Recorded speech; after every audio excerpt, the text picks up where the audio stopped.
Welcome to I Can Do That with Nicole Empowers. Okay, so if I could,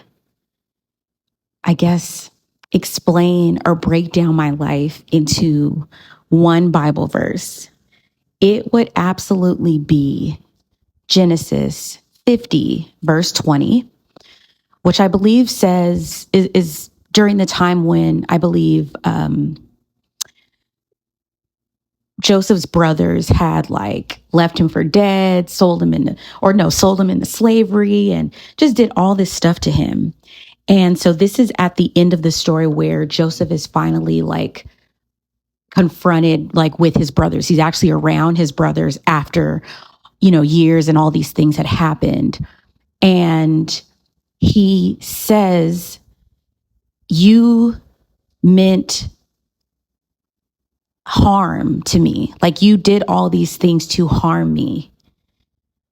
But God redirected it for good. God purposed it for good." And so that verse is probably just my favorite verse because it just shows and I feel God's faithfulness in that. And so the story that I'm going to share today is a wild one a little bit. So I kind of have talked about my first big girl job out of college. And so basically, I got this job. It was a leadership development program. And so I was really excited about it. I felt like this was a dream job for me. And I think I was just excited because I thought, okay, I'm gonna be like my mom. My mom was a cool, corporate girly, and I was excited to kind of follow in those type of footsteps. I felt like she had cool hours and she worked from home and, just stuff like that. So anyway, I was excited. I started the job and I had the worst program manager ever in life. She absolutely had it out for me. She hated me. I don't know if she was jealous or intimidated. I don't know what it was, but she really did everything in her power to make my life so bad at this company. She was well connected and knew everyone, or at least my perspective, right? She was well connected and knew everyone, friends with everyone. Again, my perspective, right? And so she really orchestrated a lot of different things. And she orchestrated things to separate me from people, to isolate me, to hurt me, to really just keep me alone. And, mind you, this job was all the way across the world. So I'm from California. I went to school in Georgia, and then I moved to Milwaukee, Wisconsin for this job. So I was really in a whole new territory. And I remember I didn't even get to come to some of the events in Wisconsin leading up to this job. Just because I had school stuff going on and I just couldn't leave. So this was really my first time in Wisconsin. And so she just did a lot of things to isolate me. And I ended up not really being close to my counterparts in the program. Ended up falling out with somebody within the program as well, which was crazy that she orchestrated, and it was just a horrible, situation. And so with that, I was really alone. I was really by myself, and I felt so depressed, so beaten down, so unworthy, so stupid. I never got any good feedback, for any of my rotations, really. It was like, Lord, why am I here? If I'm so bad, if I suck at this job, why am I here? but also I knew that I didn't suck. I'm like, I know I'm not bad at this job, So it's just such a weird, like confusing time, which I know was all spiritual warfare because, like, let's face it, some of those things that are really, really confusing and just don't make any sense, you can absolutely say that is along with like spiritual warfare and something just demonic in the atmosphere. I'm not saying everything that is confusing is that, but I'm just saying it's certain things that for a fact are absolutely demonic. And so there were things that were happening that I can look back now say that, yeah, this was absolutely the enemy trying to attack me. Through this person, really. And so anyway, a lot of bad happened there. And so finally, it was time for me to basically roll off program is what they called it, where you would leave your program roles and go into your like quote unquote permanent role within the company. And so from there, a lot of people would just like soar up to the top and be executives and all types of things. This was like a world renowned program. And so it was time to figure out my off program role. And of course, there were two roles. I had a first choice and a second choice. So the first choice was going to be in New Jersey. And so I had spent some time in New Jersey during my program role. And I was like, man, I want to go back, even though that was like a bad experience too with that manager. Like I don't know. She was very, very much influenced by, what was going on, with my manager. And so my manager that program manager was just the worst. She had to be a witch. Okay. And we could talk about that another time too, because I know I got some proof. Okay. But anyway, I wanted to take this role in New Jersey and I, of course, didn't get it. My program manager made sure that somebody else got it. So that person got it. So then the second choice, which I don't even remember what that one was or where it was, but it was doing something else. And I thought, oh, like that sounds cool. Like I want to do that. And of course I didn't get it. Somebody else got it. So I am, of course, left as the only person in my program and that did not have a role. So, and there's actually one role that was left that nobody wanted. And so I, at that point was like, I think I was looking like everywhere for like another job. I'm very sure that I was looking everywhere for a job. And honestly, even when I was in New Jersey, I had been looking everywhere for a job to stay out in New Jersey and to just like call it quits with this job. I was like, I do not want to be here anymore. And you are not sending me back to Milwaukee, Wisconsin. But anyway, so I literally have this one role left. And my program manager, because what she would do is like, she'd be cool one time and then like do something weird. And like, I was a bit naive because sometimes I would recognize like, okay, she's doing something weird now. And then other times I wouldn't. And I would be like blindsided because I'm like, wait, what is going on? And mind you, like my relationship with God was very, very different at that time. I don't think I was really in tune with anything. I knew God, but I don't think I had been really leaning on him and talking to him and having that relationship to be able to understand like what was going on. So anyway, my program manager is like cool with me. She's like, hey, like, what about this other role or whatever? And I'm like, oh, I'm not really sure, And so then out of nowhere, the person who is over that particular role that nobody wants reaches out to me. Now, little backstory about this person. So that manager actually was someone that was basically sent by my program manager to like talk to me.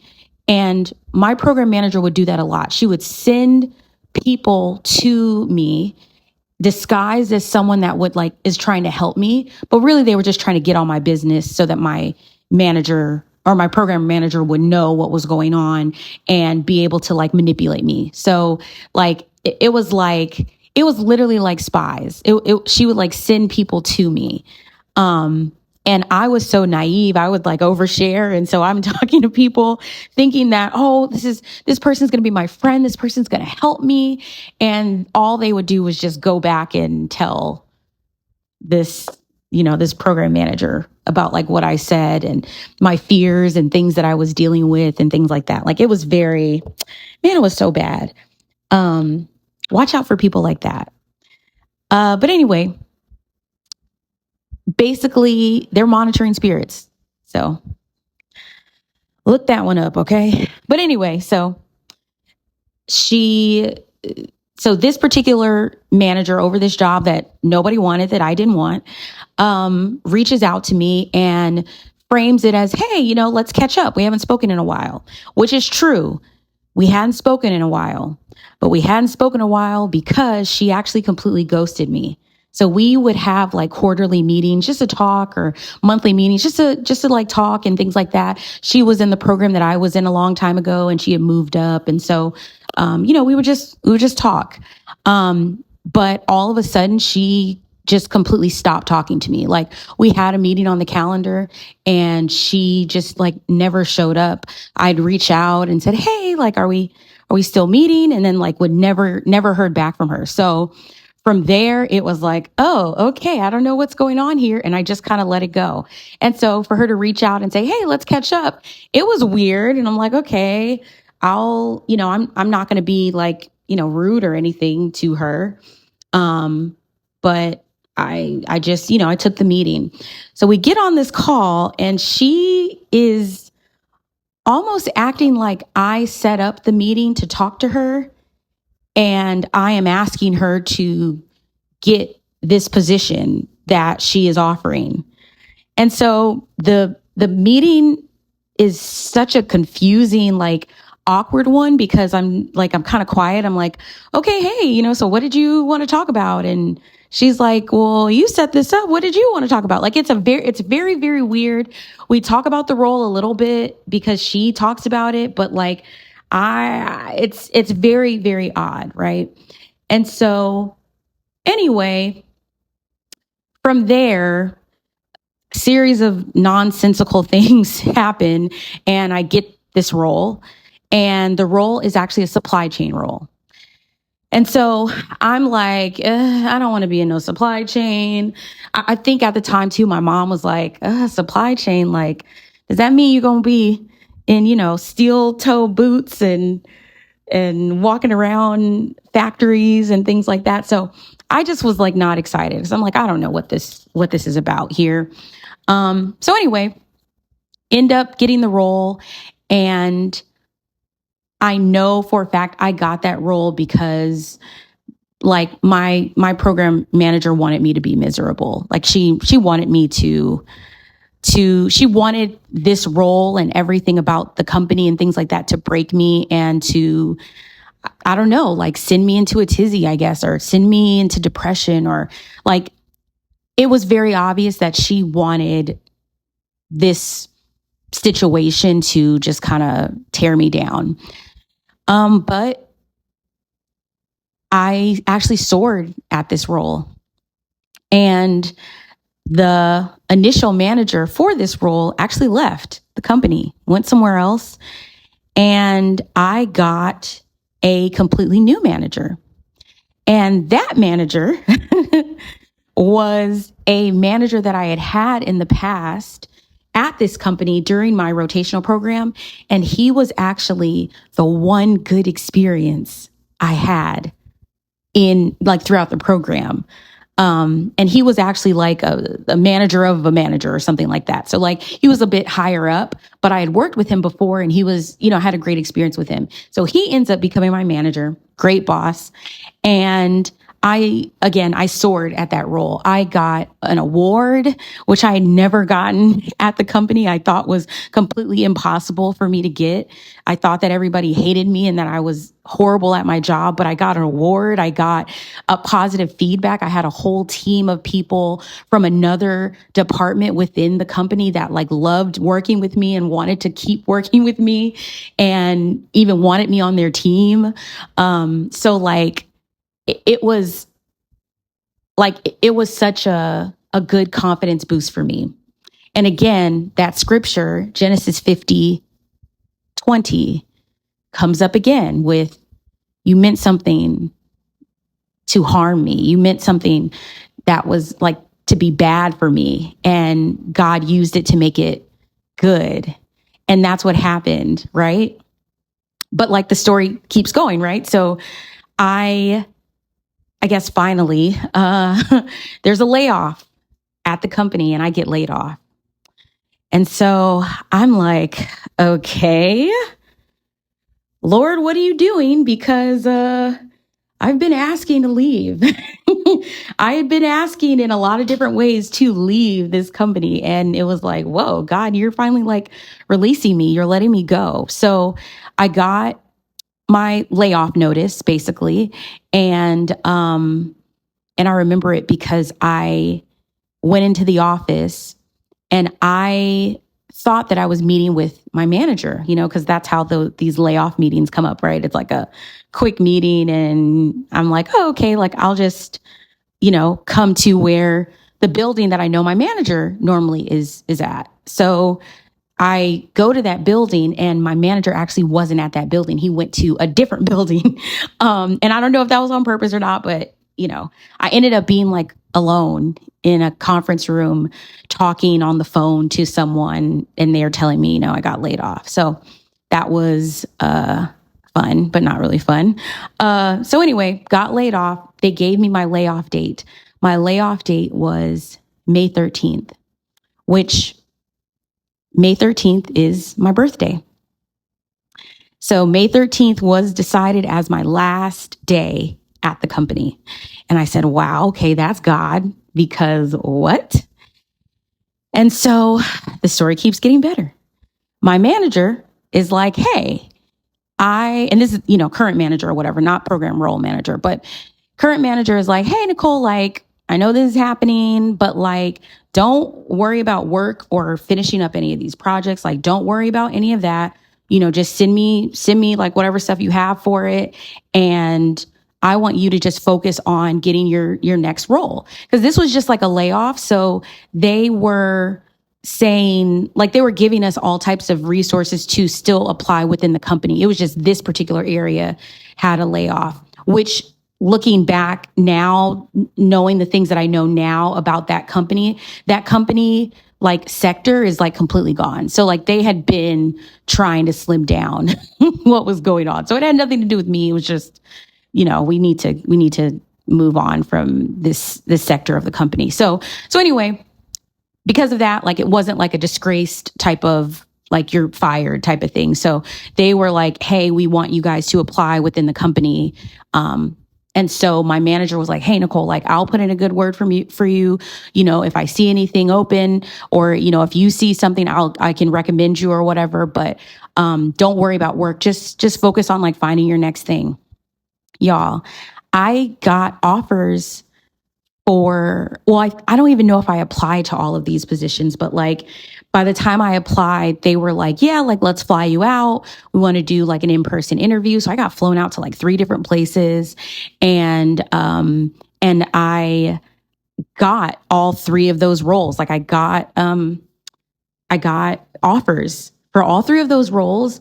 And I decided to not go with them and I pivoted into cosmetics. So that's where I thought, you know what, let's go ahead and like step out on faith here.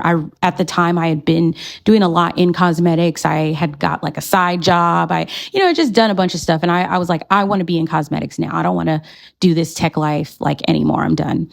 Done with the corporate life. Because I thought, grass was greener on the other side. So anyway, I don't take those roles. I move on from that company. I go into cosmetics. Great. So years later, maybe like a year or two later, really, I moved back to California. So I had a lot of things going on. My grandparents were had passed away. Everything was like, it was so many things going on. And so I decided, okay, I'm going to move back to California and like, try to see what's up here. Got a little cosmetic job in California as well. And I decided that, you know what, like working at a cosmetic counter, like that wasn't really working. Like things are not clicking.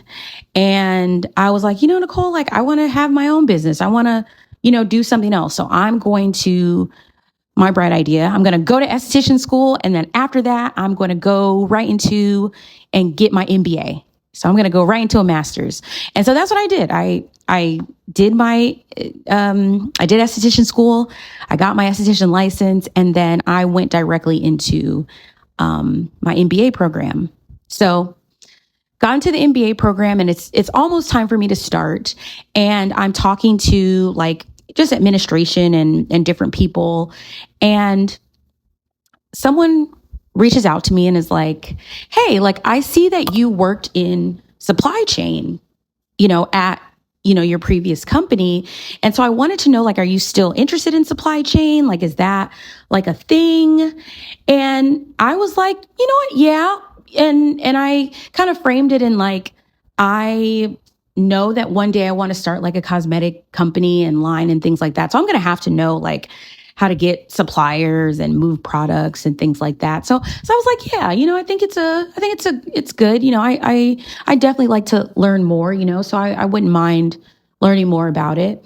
And so the next thing I know, I got a huge fellowship at my grad school for supply chain. Yeah. And it paid for a substantial amount of my schooling, my master's. And then after that, I got a really great job in operations. And I learned a lot more about products and where you can sell things and where you can't sell things, and all the different labels and logos and things that need to be on your products. If you're selling electronics, if you're selling all types of things. So I learned a lot. And again, that scripture, Genesis 50:20, you meant harm for me. And I think about that. Like the enemy meant harm for me, that lady meant harm for me, wanted bad things for me. But God used all of that and purposed it for something good. And I have no regrets about supply chain, of course, because I love to learn. But I have no regrets about that path anymore, because I see that God was using it for good. God was purposing all of my pain for something good.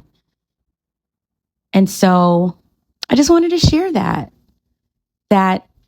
sometimes we're in bad situations, and we can go through bad situations and bad times, hard times. And sometimes it's so hard to see the light at the end of the tunnel. For me, it was such a dark place. I just didn't see my way out. I felt trapped. I was asking God to release me, but like God was preparing a way and a path for me. If I had just given up back when it was time to choose a role, I never would have been here, where I am now, with all the opportunities and honestly, most of all the knowledge, because I know that in my heart that entrepreneurship is something that's something that I know I'm purposed to do, that God put in me.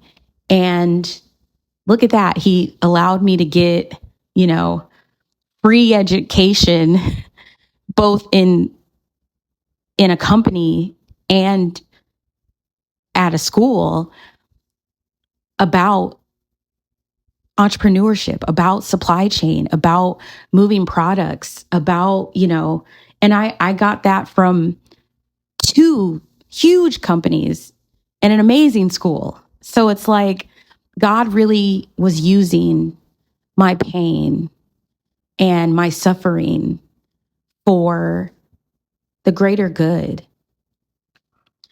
And I just hope to bless people with that. And I hope that this story blesses you and frees you and lets you know that, hey, like, I know it seems bad.